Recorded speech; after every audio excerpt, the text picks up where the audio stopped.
In critical care settings, one of the main causes of organ failure and ultimately mortality is loss of endothelial function, which is associated with leakage of blood vessels.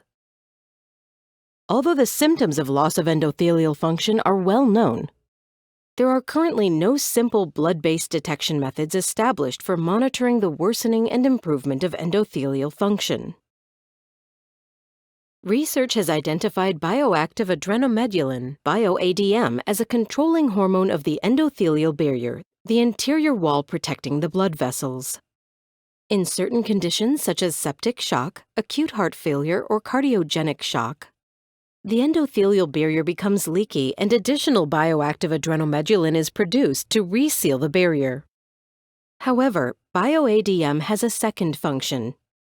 It also expands the blood vessels, resulting in a dangerous blood pressure drop, which leads to shock and may ultimately escalate into multiple organ failure.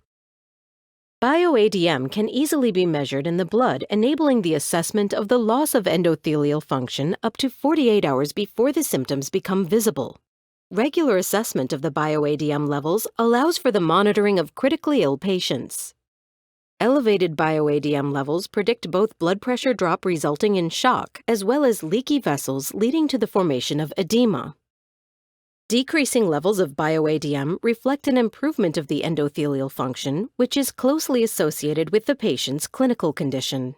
Using the Sphingotec bioADM assay, measurable on a point-of-care analyzer or on a microtiter plate, clinicians can now monitor blood levels of bioADM to identify treatment responders and non-responders in order to improve patient management, including discharge decisions. Learn more at sphingotec.com.